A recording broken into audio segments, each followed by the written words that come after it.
Hey guys, this is Brian Matz. We're in the Turf Mechanic brand. Very recently, I was asked my opinions on bagging your clippings versus mulching them back into the lawn. Now, over the years here on this channel, I have usually mulched my clippings back into the lawn for the purpose of nutrient cycling, and it is still something that I recommend. However, it's not so clear cut. And lately, over the past year or so, I've started bagging more and more of my clippings at various times throughout the year for very specific reasons. If you are trying to figure out whether you should bag your clippings or mulch them back into the lawn, then I hope this video will be helpful because I'm going to go into a whole bunch of nitty-gritty stuff. Before I go into the nitty-gritty stuff, I'm just going to give you the really brief summary. For the vast majority of people, mulching your clippings right back into the lawn in the middle of the summer is probably the best thing to do. Anytime from about mid-May all the way until the end of September, you're mulching your clippings back into the lawn, you're most likely going to be getting a lot of nutrient cycling. A lot of that nutrition is going to go right back into the lawn, and all of the clippings are going to break down just fine. And the reason for that is our soil temperatures are warm. Bacteria, microbes, microorganisms in our lawn are most active during the warmest parts of the year. And so long as there's adequate moisture on the lawn, everything will compost and kind of reassimilate back into the soil very quickly. If, however, we're cutting the grass in March or early April, or maybe late October or early November, soils are much cooler, so the breakdown process is much slower. So although our grass might be growing slower, once the clippings go back onto the lawn, they're not going to break down quite as easily or hardly at all. The effect of that is going to be kind of like adding a mulch on top of the lawn. Yeah, it's green grass clippings that go onto the lawn. However, if you've ever watched green grass clippings just dry out on a sidewalk, they'll slowly brown out, they'll gas off, a lot of the nitrogen will go away over time, and you'll be left with this mat of just dead grass. It's basically the same thing as mulch. It's going to create a slightly anaerobic environment underneath it, which your lawn isn't going to like very much.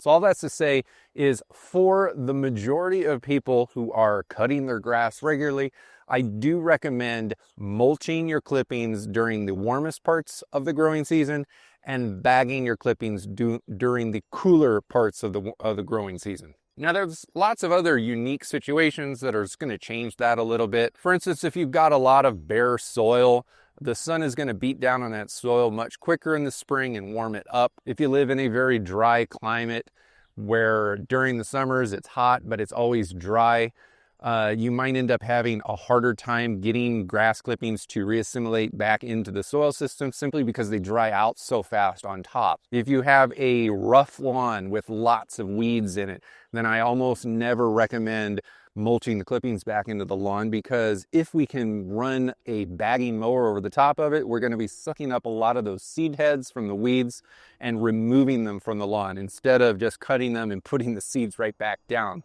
If you have a particularly bad problem with thatch in your lawn, I don't care what time of year it is. It could be the middle of July, in the middle of, like, I don't know, every other day rainstorms. If you've got really bad thatch in your lawn and you're mulching the clippings right back on top of the thatch, then you are making it harder for that thatch layer to break down.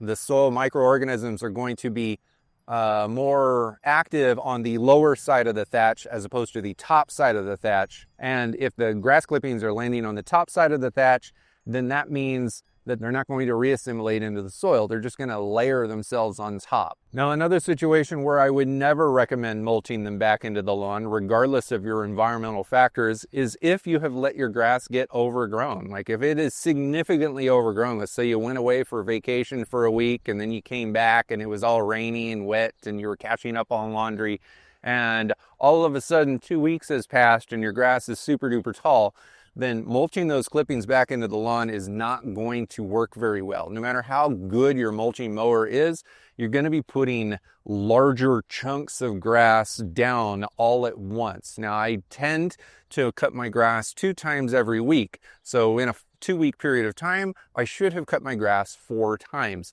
All of the clippings are always going to be small when you're doing this. But if you wait 2 weeks between mowings and your grass is really tall and you're hacking it back down close to the ground again, you're really going to be putting too much grass down onto the surface of your lawn for it to break down well. Parts of the lawn are probably going to fare okay, but a lot of areas of your lawn are really going to get mulched down by too many clippings all at once. In the context of a compost pile, if you throw too much nitrogen right onto the pile all at once, then it kind of destroys the pile. You really got to keep ratios in balance when you're composting. And when we're mulching clippings into our lawn, that's basically what we're doing. We've got a lot of carbon-based material, dead stuff down low, touching the soil, and then when we add fresh grass clippings on it, we're kind of mixing greens and browns together so that they break down. Too many clippings throws the ratio off, and it's just not going to work. Now, another scenario where I wouldn't really advise bagging really has to do with how do you get rid of the bagged materials. Now, I am an advocate for nutrient cycling when it makes sense to do so, and mulching it back into the lawn. But if I can't mulch it back into the lawn, I would prefer to put it into the compost pile over near my garden. Now, if you don't have a compost pile or a good way to discard the clippings, then you might want to figure out a better solution than simply throwing them in the trash can. Now, I have an entire video on this channel, and I really, really want you to watch it because it's really short and I think you'll find some value in it. But it's about what to do with the grass clippings if you do bag them. I've got a link right up here, so make sure to watch that next.